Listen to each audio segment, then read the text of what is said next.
Quem é Aguinaldo Manuel dos Santos? Quem é esse escultor que viveu tão pouco e que continua ainda tão presente, né, na cena artística e não só do Brasil, né?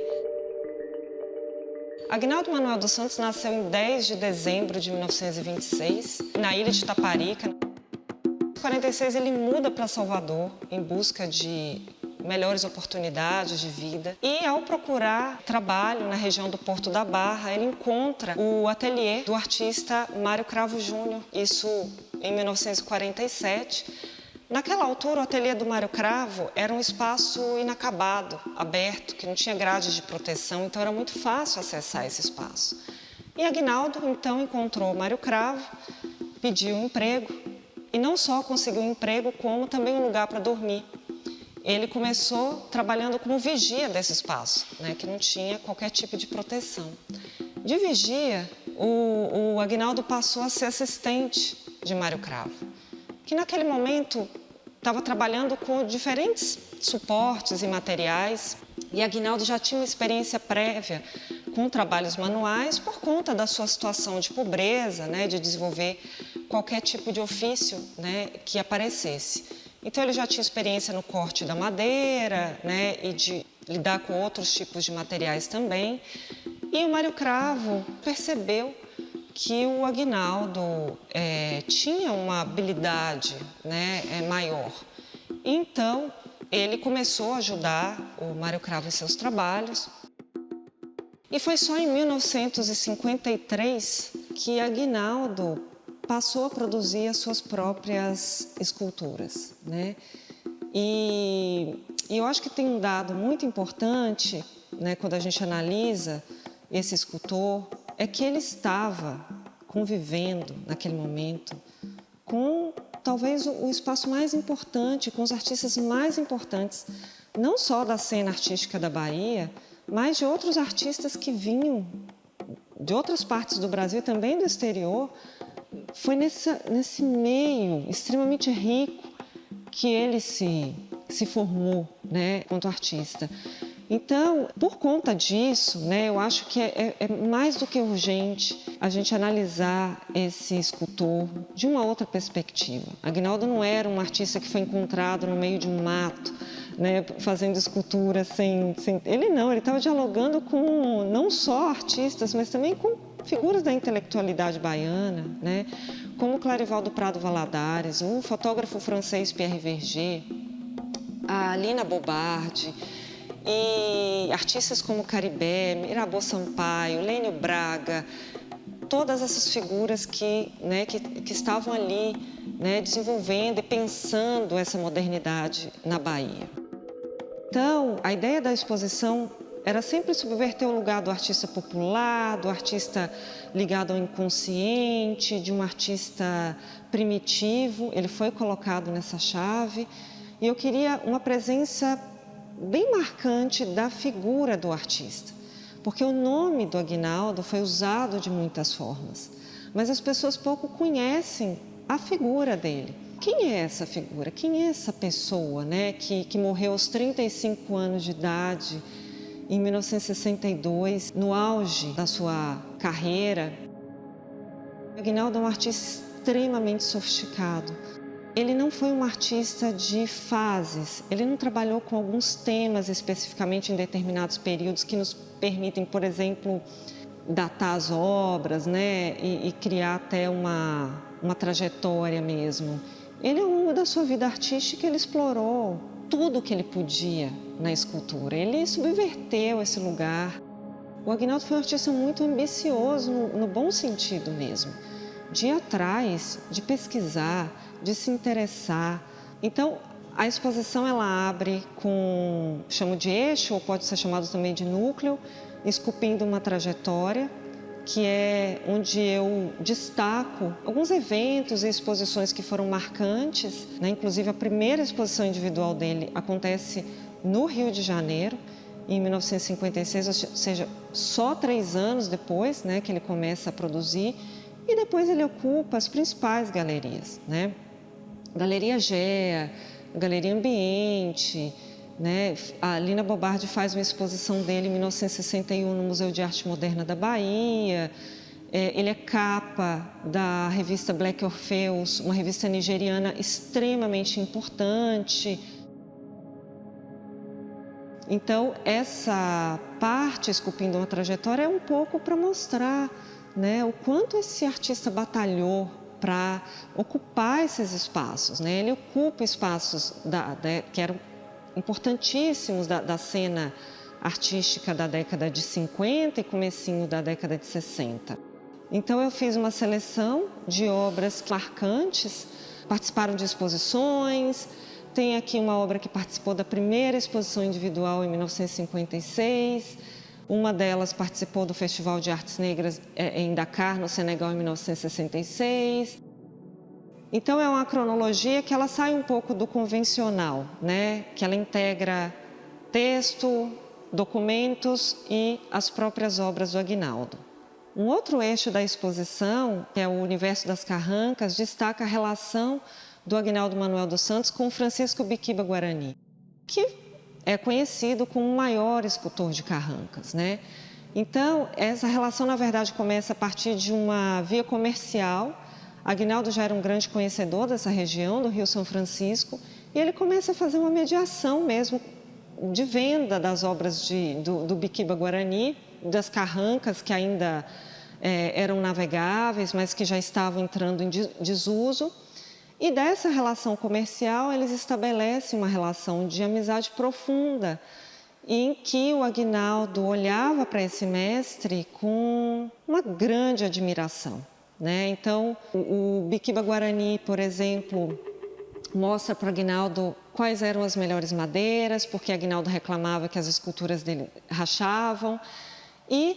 Mas essa relação também foi de mão dupla, porque o Aguinaldo, por exemplo, incentivou o Biquiba Guarani a pintar suas carrancas quando ele já começa a produzir para o mercado de arte, né? E pelo menos uma das obras do Biquiba Guarani tem uma clara influência das esculturas de Aguinaldo. E o Paulo Pardal, acho talvez o autor mais importante, né, dos estudos das carrancas, diz que Aguinaldo apresentou livros para o Biquiba Guarani, né? Então, acho que é muito importante mostrar uma relação de admiração e de aprendizado mútuo, né, entre essas duas figuras. E eu acho que o mais interessante de observar nas obras do Aguinaldo, que tem clara referência às carrancas, é que ele não tentou imitar a produção do Biquiba Guarani e nem mesmo nomeá-las como carrancas. Então, é cabeça de tatu, cabeça de bode, cabeça de cavalo, cabeça de animal, né? E ele extrapola essa ideia da carranca, dessa figura aí, que ficou tão marcada a partir do Biquiba Guarani. Um outro eixo que para mim era muito importante, talvez fundamental mesmo explorar na exposição, é a relação do Aguinaldo com a arte africana e essas referências afro-brasileiras que ele também explorou. Aguinaldo Manuel dos Santos foi muito associado ao continente africano pelos críticos e curadores, mas o que eu vejo aqui foi construída uma ideia genérica de África. Mas, de fato, a África chegou em Aguinaldo, de algumas formas, e Aguinaldo também chegou à África. A África chega em Aguinaldo, na Bahia, através dos livros de arte africana e, pelo menos, através de uma exposição que aconteceu em 1959, em Salvador. Essa exposição contou com obras do acervo do Museu do Dundo, que é um museu localizado na região nordeste de Angola. Aguinaldo visita essa exposição e ele fica muito surpreso. E também através de fotografias de esculturas, provavelmente apresentadas através do fotógrafo francês Pierre Verger. Agora, Aguinaldo ele não vai até o continente africano, né? Ele morre em 1962 e nesse mesmo ano, pouco antes dele morrer, teve uma figura muito importante que foi o responsável por levar, de certa forma, a obra de Aguinaldo para a África, que foi do crítico alemão chamado Uli Bayer. O Libaia, naquela altura, ele já morava na Nigéria, ele já tinha fundado um workshop, um ateliê de artistas chamado Mbari Club, que não contava só com artistas, mas também com teatros e outras atividades culturais que ele ajudou a promover. E ele foi um dos fundadores da revista Black Orpheus, uma revista muito importante na década de 50, que foi fundada em 1957. Em 1962, o Libaia viaja para o Brasil e passa pela cidade de Salvador e depois segue para o Recife. E em Salvador, ele entrevista Aguinaldo Manuel dos Santos. E logo depois que ele retorna para a Nigéria, ele faz uma exposição chamada Salvador, uma cidade afro-brasileira e suas conexões com a África, com fotografias não só do próprio Libaia, mas também do Pierre Verger. E essa exposição contou com uma seção dedicada à arte moderna da Bahia, onde então foram incluídas fotografias das obras de Aguinaldo Manuel dos Santos. Esse é conhecido como o primeiro momento em que Aguinaldo, então, a obra dele chega à África, né? Foi através de fotografias. E a repercussão dessa exposição foi muito importante, porque, inclusive, um editor, um jornalista do jornal The Morning Post, que era um jornal inglês, mas que tinha uma sede, né, na Nigéria, publica nesse jornal que a obra do Aguinaldo era muito importante e que ela deveria ser exibida na Nigéria, algo que nunca aconteceu. Mas o fato é que no ano seguinte, em 1963, o Libaia publica na edição número 12 uma capa com uma obra do Aguinaldo Manuel dos Santos e na edição seguinte ele então se dedica a um texto da produção contando um pouco, né, desse encontro do Aguinaldo, né, com ele em Salvador. E o mais curioso é que ele inclui, apesar do texto ser bem curto, fica muito claro, primeiro, que eles se encontraram. O Libaia descreve um pouco esse encontro, fala da presença dos filhos. E algo que chama bastante atenção é a dificuldade de analisar e de apreender a obra de Aguinaldo. Né? O Libaia, ao longo do texto, ele discute se ela tinha de fato alguma conexão direta com a arte africana ou não, e ele conclui que é uma produção absolutamente original. Então esse é o primeiro impacto, né, da obra do Aguinaldo na África, mas talvez o maior deles aconteceu em 1966, quando, na ocasião do Festival de Artes Negras realizado em Dakar, no Senegal. Esse festival contou com exposições do mundo inteiro e, obviamente, teve uma sala dedicada ao Brasil. O então curador, que selecionou os artistas que participariam, foi o crítico e médico Clarivaldo Prado Valadares, e ele então escolheu 3 artistas: Aguinaldo Manuel dos Santos, Rubem Valentim e Heitor dos Prazeres. E ainda que o artista já não estivesse vivo, ele foi contemplado com o prêmio de escultura nesse festival e teve ampla repercussão quando as obras retornaram para o Brasil. Foi realizada uma exposição das obras expostas, então ficou muito marcada essa presença das esculturas do Aguinaldo nesse festival. E existem vários relatos dos júris e de outros críticos falando da importância da produção dele. E é curioso que, apesar de ser um festival africano que buscava, então, encontrar essas raízes africanas no mundo inteiro, a obra que foi premiada é uma clara referência às carrancas do São Francisco, né? O que torna ainda mais curioso e, de certa forma, nos permite pensar na complexidade do Aguinaldo, né? Uma obra que tem clara referência a essas figuras de proas que nunca foram associadas a qualquer escultura africana. E depois de 66, A produção de Aguinaldo também chega no segundo festival de cultura e arte negra realizada na Nigéria, chamado Festac 77, foi realizado no ano de 1977. Novamente, a obra de Aguinaldo não viaja, mas ela chega à Nigéria através de fotografias. Não é por acaso que o mesmo curador foi escolhido, que é o Clarivaldo Prado Valadares. Ele seleciona outros artistas, mas ele coloca uma escultura do Aguinaldo na capa do catálogo da representação brasileira nesse festival.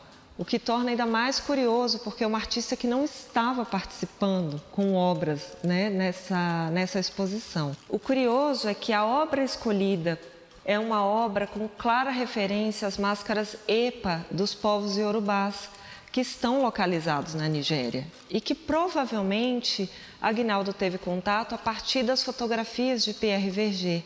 Não se sabe que Clarival, naquele momento, tinha conhecimento dessa referência, né, de uma máscara tão específica, mas de qualquer forma ele foi muito feliz, né, ao escolher especificamente essa obra, porque ela tem total relação com uma das populações mais representativas da Nigéria, né? Então ela apresenta a máscara EPA, ela é conhecida por seu caráter de superestrutural. Na base tem uma cabeça e que a gente pode observar na obra de Aguinaldo, e em cima dessa cabeça tem uma escultura que pode ser uma única figura ou um conjunto de figuras, né?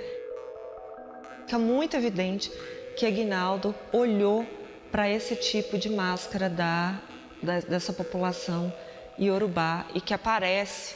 Então, provavelmente, os nigerianos que tiveram contato, né, com essa publicação perceberam essa relação, né, dessa obra do Aguinaldo com esse tipo de produção. Então, o Aguinaldo, ele estudou arte africana, apesar disso ter sido negado. Ele olhou para muitos materiais. Algumas obras que estão na exposição, elas apresentam essa referência clara. Há uma obra com clara referência Fang, que é uma população que vive no Gabão. A outra obra que foi a partir de uma visita que Aguinaldo fez a uma exposição de arte Chokwe, que é uma população que vive no nordeste de Angola e que aparece de forma bastante clara na produção dele. Ela traz as escarificações, que são essas marcas que remetem diretamente a um tipo de produção de uma máscara chamada Manapu ou Pu, produzida por essa população, que apresenta exatamente esse padrão de escarificações. E o formato dos olhos, que a gente chama de formato de grão de café, também é uma clara referência, mas é uma obra que jamais poderia ser confundida com uma Manapu, porque Aguinaldo ele tem uma identidade artística muito marcante. E também a referência do candomblé. Isso é um dado bastante importante, porque ao longo das minhas pesquisas eu encontrei documentos que mostravam que o Aguinaldo não era membro do candomblé. E as pessoas continuam negando isso como se não pudesse ser possível um artista negro não ser o iniciado no candomblé para explorar esses temas, né? E Aguinaldo se interessava, assim, né, pela estética do candomblé, se assim a gente pode chamar. Então ele traz, né, referências claras ao Machado de Xangô, mas eu acho que o mais importante é também destacar a liberdade com que Aguinaldo subvertia esses padrões, esses dogmas estabelecidos, né, na representação ligada a essa religião. Então a gente pode, por exemplo, chamar a atenção da figura do Oxóssi, que é o orixá caçador, e que ele retira o arco e flecha, que é o símbolo, né, mais importante de Oxóssi, e substitui pela arma de fogo e pelo facão. E tem uma entrevista que ele concede ao crítico e médico Clarivaldo Prado Valadares, o Clarival pergunta para ele: Aguinaldo, mas um Oxóssi de espingarda? E ele responde: mas você acha que hoje Oxóssi caçaria com arco e flecha? Né? Então, ele tinha uma liberdade muito grande, né, de subverter essas representações, né, que era esperada, né, da religião. Então, esse núcleo, a África de Aguinaldo, procura muito resgatar essa outra perspectiva desconhecida que eu acho que, aliás, o torna ainda muito mais interessante. Um outro núcleo da exposição é sobre gente e afeto, porque o Aguinaldo ele fez representações de animais, mas ele focou muito na figura humana. E ele também experimentou demais. Então, os olhos, o formato das orelhas, do corpo, é muito amplo, muito variado. E eu fiquei me perguntando, mas quem é a gente de Aguinaldo? Quem é essa gente que ele pensava, né, ao esculpir?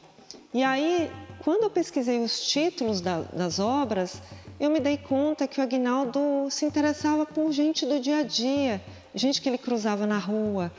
Então, são essas figuras que estão circulando, né, que estão vivendo, que estão ocupando as cidades, né?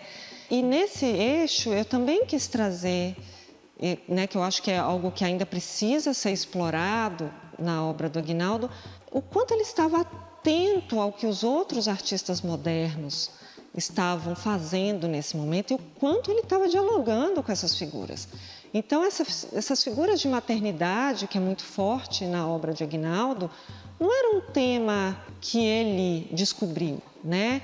Quando você pega, por exemplo, o Bruno Jorge, que era um artista, aliás, que o Aguinaldo tinha profunda admiração e ninguém esperava, né, isso dele, ele estava fazendo, né, a figura da mãe preta, dessas representações de maternidade, bem como o Vicente do Rego Monteiro. Então, esse eixo foi muito focado em explorar não só a questão da figura humana, mas também essas referências que ele estava dialogando. O último eixo, né, o núcleo, é Entre Santos e Ex-Votos, que mostra muito dessa relação que Aguinaldo estabeleceu com esses outros artistas, né?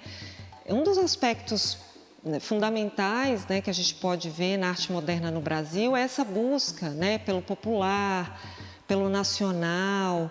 E esses artistas da Bahia, Mário Cravo Júnior e outros artistas que frequentavam esse ateliê, e junto com o Aguinaldo, eles faziam expedições, viagens para coletar santos, imagens de santos e ex-votos em igrejas abandonadas, né? E eles voltavam com um jipe, tem histórias interessantíssimas, porque eles viajavam num jipe que tinha na frente uma estatueta de Exu, que guiava esses artistas aí por essa estrada, e eu fico me imaginando, né, o que era a chegada desse grupo nessas cidades tão pequenas, num jipe com um Exu de ferro na ponta, né, no carro.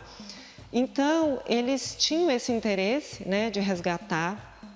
E quando a gente analisa as fotografias do ateliê de Mário Cravo Júnior, as prateleiras são repletas de imagens de santos e de ex-votos. E é óbvio que Aguinaldo não perderia a oportunidade de explorar essas referências em suas obras, né? Mas o que eu acho que é importante é entender como que Aguinaldo, ao mesmo tempo que ele traz essas referências, como que ele subverte. Então, as cabeças que o Aguinaldo faz, que são claramente inspiradas nos ex-votos, elas têm um tamanho muito maior.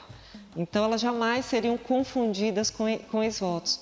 Os santos, né, do Aguinaldo, eles são muito mais identificados pela presença ou do manto, ou até de um oratório, do que com uma identificação específica de um santo. Ou uma virgem do Aguinaldo sai completamente do padrão, porque ele realmente não estava interessado, né, em seguir esses dogmas ou fazer qualquer tipo de cópia, né? Então, o que a gente vê é uma explosão de cabeças, e é muito lindo como ele aproveita o tronco.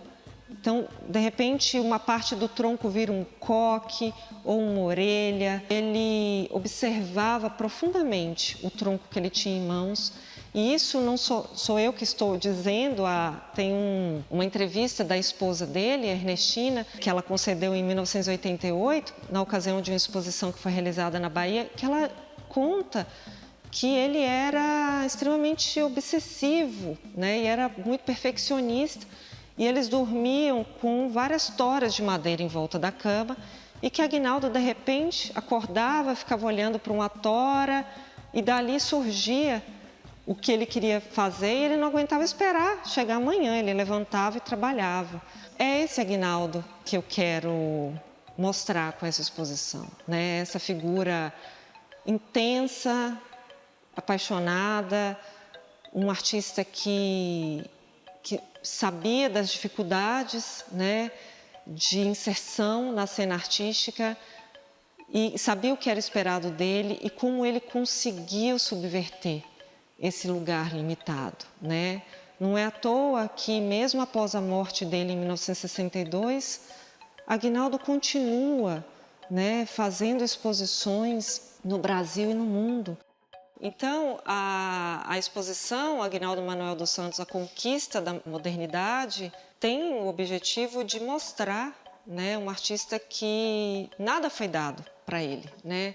Aguinaldo teve que conquistar o seu espaço, conquistar essa modernidade, né, que ele almejava. E a ideia da exposição é justamente mostrar isso, né? Não só essa conquista, mas também é uma conquista através da subversão.